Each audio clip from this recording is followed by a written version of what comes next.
మీ business ఏదైనా మీ ఊర్లో promotion చేయాలంటే అది సుమన్ టీవీతోనే సాధ్యం. ఇప్పుడే సంప్రదించండి.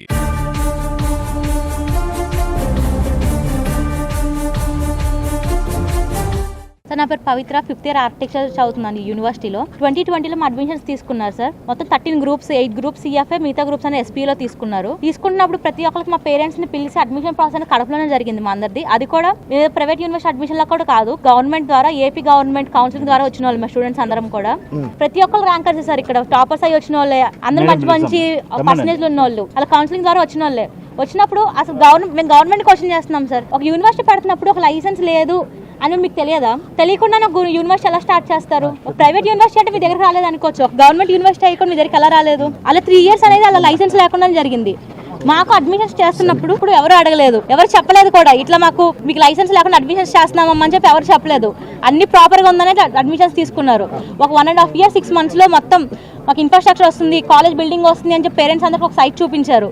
వచ్చిన ప్రతి పేరెంట్కి ఒక సైట్ చూపించారు. 6 months లో వీళ్ళకి కొత్త బిల్డింగ్స్ వచ్చేస్తాయని చెప్పి మాకు ఒక ఏవీ చూపించారు. మొత్తం ఒక బిల్డింగ్ కంప్లీట్ ఇన్ఫ్రాస్ట్రక్చర్ అని చూపించారు. ప్రతి బిల్డింగ్, ప్రతి డిపార్ట్మెంట్కి ఒక బిల్డింగ్, హాస్టల్, ప్రతిదీ చూపించారు. 6 months కాదు కదా, 5 years అవుతుంది, ఇప్పటికీ ఏం లేదు. ఒక ఏదో డమ్మీ బిల్డింగ్ లో తీసుకొచ్చి కూర్చోబెట్టి ఏదో క్లాసెస్ చెప్తున్నారు. ఒక ఫ్యాకల్టీ ఉండరు.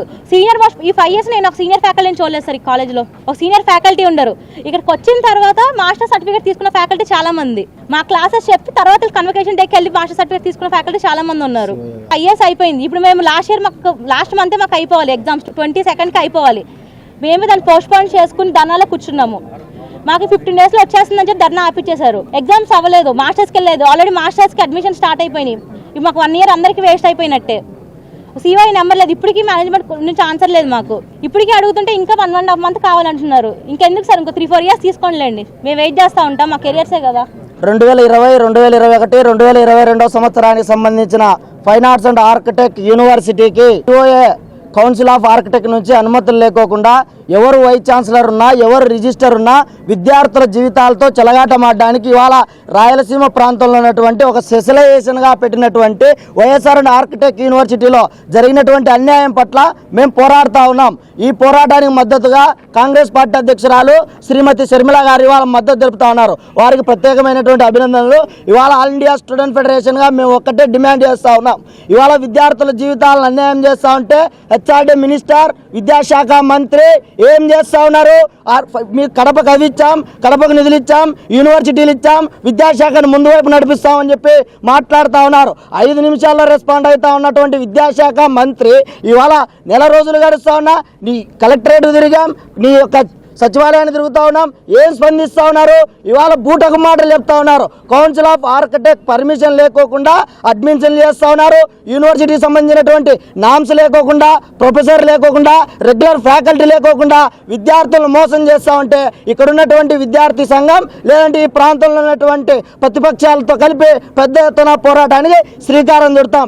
అల్టిమేట్ మేము చెప్తా ఉన్నాం, ఇవాళ ఇక్కడ ఎవరైతే 67 మంది విద్యార్థులు ఉన్నారో సివైఏ వాళ్ళకు సివైఏ అనుమతులు ఇచ్చేంత వరకు కూడా పోరాటాన్ని ముందుకు తీసుకుపోతామని చెప్పి ఈ సందర్భంగా తెలియజేస్తా ఉన్నాం. కడప జిల్లాలో YSR university of architecture, university of fine arts కి సంబంధించిన విద్యార్థులు ఇక్కడ వాళ్ళ భవిష్యత్ ఏమవుతుందో అని అగమ్య గోచరంలో ఉన్నారు. ఇది చాలా బాధాకరం, ఇది భావితరం. వీళ్ళు 5 సంవత్సరాలు వాళ్ళ జీవితాన్ని ఈ కోర్సులో స్పెండ్ చేశారు. ఒక్కొక్కరు 12 లక్షల నుంచి 15 లక్షల వరకు ఒక్కొక్కరికి ఖర్చు అయింది. ఇంతమంది బిడ్డలు వాళ్ళ జీవితంలో 5 సంవత్సరాలు ఈ కోర్సుకు కేటాయించి ఈ కోర్సు పూర్తి చేసుకుని జీవితాన్ని మొదలు పెట్టాల్సిన వాళ్ళు, లోకంలోకి అడుగు పెట్టాల్సిన వాళ్ళు, కనీసం ఈ రోజు ఒక వ్యాలిడ్ సర్టిఫికెట్ తో వీళ్ళు ఇక్కడ నుంచి బయటికి వెళ్తామా లేదా అని కూడా ఈ రోజు అర్థం కాని పరిస్థితిలో వీళ్ళు ఉన్నారు. అంటే అసలు మన సిస్టమ్ ఎంత కరప్ట్ అయిపోయిందో, ఎంత అన్ఆర్గనైజ్డ్ గా ఉందో, ఎంత లెక్కలేనితనమో అర్థమవుతోంది. ఇది చాలా చాలా బాధాకరం. అసలు సమస్య ఎక్కడ మొదలైందంటే వీళ్ళు అడ్మిషన్లు తీసుకున్న రోజునే కౌన్సిల్ ఆఫ్ ఆర్కిటెక్చర్ దగ్గర నుంచి ఈ యూనివర్సిటీకి పర్మిషన్ లేవు. కానీ బిడ్డల నీ కన్నా తల్లిదండ్రులను మభ్యపెట్టి పర్మిషన్లు ఉన్నట్టుగా, ఏ ఇబ్బందులు లేనట్టుగా చిత్రీకరించి వీళ్ళకి ఇక్కడ ఒక మంచి ఎడ్యుకేషన్ లభ్యం అవుతుంది అన్న భ్రమలో ఉంచి ఇక్కడ అడ్మిషన్లు తీసుకోవడం జరిగింది. కౌన్సిల్ ఆఫ్ ఆర్కిటెక్చర్ అసలు పర్మిషన్లు ఇవ్వలేదు అన్న సంగతి వీళ్ళకు తెలియక, ఆర్ ఏ ప్రాబ్లం లేదు అని వీళ్ళకి ఇంప్రెషన్ ఇస్తే దాన్ని నమ్మి వాళ్ళ జీవితాలను పణంగా పెట్టారు. కానీ 5 సంవత్సరాలు అయిపోయింది. ఈ రోజు వరకు కూడా ఈ చిల్డ్రన్ కనీసం ఈ కోర్సుల్లో ఎన్రోల్మెంట్ అయ్యారు అని కౌన్సిల్ ఆఫ్ ఆర్కిటెక్చర్ ఇవ్వాల్సిన ఎన్రోల్మెంట్ నంబర్ కూడా వీళ్ళ చేతుల్లో లేదు. అంటే కౌన్సిల్ ఆఫ్ ఆర్కిటెక్చర్ అనేది కేంద్ర సంస్థ. దాని దృష్టిలో వాళ్ళు సర్టిఫికెట్ ఇస్తేనే వీళ్ళు ఆర్కిటెక్ట్లుగా బయటకు వెళ్ళొచ్చు. కానీ దాని దృష్టిలో అసలు వీళ్ళ ఎన్రోల్మెంటే జరగలేదు 5 సంవత్సరాల క్రితం. క్రమేణా ఆ తర్వాత ఎంటర్ అయిన 3 ఏళ్లు అడ్మిషన్లు తీసుకున్న వాళ్ళకు కూడా పర్మిషన్స్ లేవు. కౌన్సిల్ ఆఫ్ ఆర్కిటెక్చర్ పర్మిషన్స్ ఇచ్చింది లేదు. పర్మిషన్స్ లేవు కాబట్టి వీళ్ళకు ఎన్రోల్మెంట్ నంబర్స్ కూడా ఇచ్చింది లేదు. కాబట్టి వీళ్ళు పరీక్షలు రాసినా కూడా అవి వ్యాలిడ్ కావు, దానికి జెన్యూనిటీ ఉండదు, అవి మొత్తం వృధా అయినట్టే లెక్క. ఎంత దీనంగా, ఎంత అసలు దీన్ని ఏమనాలో అసలు క్షమించరాని తప్పు ఇది. ఇంతమంది బిడ్డల జీవితాలను ఇలా ఎలా పణంగా పెట్టారు. వైసీపీ అధికారంలో ఉంది, జగన్మోహన్ రెడ్డి గారు ముఖ్యమంత్రిగా ఉన్నారు, ఇక్కడ ఎంపీగా అవినాష్ రెడ్డి గారు ఉన్నారు. మరి మీ సొంత జిల్లాలోనే, మీ సొంత ప్రదేశంలోనే ఇంత అక్రమంగా, ఇంత నిర్లక్ష్యంగా ఒక యూనివర్సిటీలో బిడ్డల అడ్మిషన్లు జరుగుతున్నాయి, పర్మిషన్లు లేవని మీకు తెలుసు, అయినా అడ్మిషన్లు జరుగుతున్నాయని మీకు తెలుసు.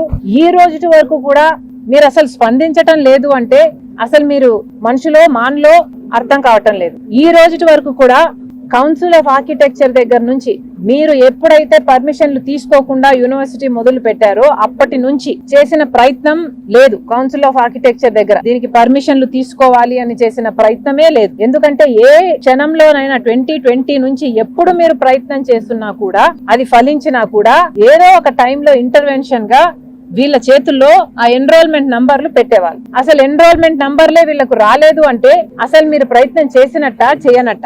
ఈ రోజు కూడా అడుగుతున్నాం, ఇక్కడ ఎంపీ అవినాష్ రెడ్డి గారు, మరి కేంద్రంలో కౌన్సిల్ ఆఫ్ ఆర్కిటెక్చర్ ఉంటే మీ జిల్లాకు సంబంధించిన, మీ పార్లమెంట్ కు సంబంధించిన బిడ్డలు ఇక్కడ కేవలం మీరు చేసిన తప్పిదం వల్ల వాళ్ళకి ఈ రోజు పర్మిషన్లు లేక, కౌన్సిల్ ఆఫ్ ఆర్కిటెక్చర్ పర్మిషన్ ఇవ్వక వాళ్ళ జీవితాలను ఇలా పణంగా పెట్టి, వాళ్ళకి కనీసం ఇప్పుడు 5 సంవత్సరాలు చదివినాకు కూడా వాళ్ళ కోర్సు వ్యాలిడిటీ లేక, వాళ్ళు రాసే పరీక్షలకు విలువ లేకున్నప్పుడు కనీసం ఇప్పుడైనా స్పందిస్తున్నారా? మరి ఇప్పుడు ప్రభుత్వం, కూటమి ప్రభుత్వం ఉంది, చంద్రబాబు గారు అధికారంలో ఉన్నారు, బీజేపీతో కూటమి కట్టారు. మరి కనీసం మన బిడ్డలకు కౌన్సిల్ ఆఫ్ ఆర్కిటెక్చర్ దగ్గర నుంచి మీరు సంవత్సరం రోజులైంది ముఖ్యమంత్రిగా పనిచేస్తున్నారు, సంవత్సరం రోజుల నుంచి ఈ బిడ్డలు ధర్నా చేస్తూనే ఉన్నారు, మాకు పర్మిషన్లు కావాలి, లేకపోతే ఆ ఎన్రోల్మెంట్ నంబర్స్ లేకపోతే మాకు సర్టిఫికెట్లు రావని వీళ్ళు ప్రతి వీలైన చోట నుంచి చాలా గట్టిగా ప్రయత్నం చేస్తున్నారు. కానీ కనీస స్పందన కూడా లేదు. ఎడ్యుకేషన్ మినిస్టర్ అయినా, హెచ్ఆర్డి అయినా కనీసం ఒక్కరైనా స్పందిస్తున్నారా? వీళ్ళ గురించి వీళ్ళు పట్టించుకుంటున్నారంటే ఒక్కరు కూడా పట్టించుకోవటం లేదు. మరి కూటమి సర్కార్ని అడుగుతున్నాం,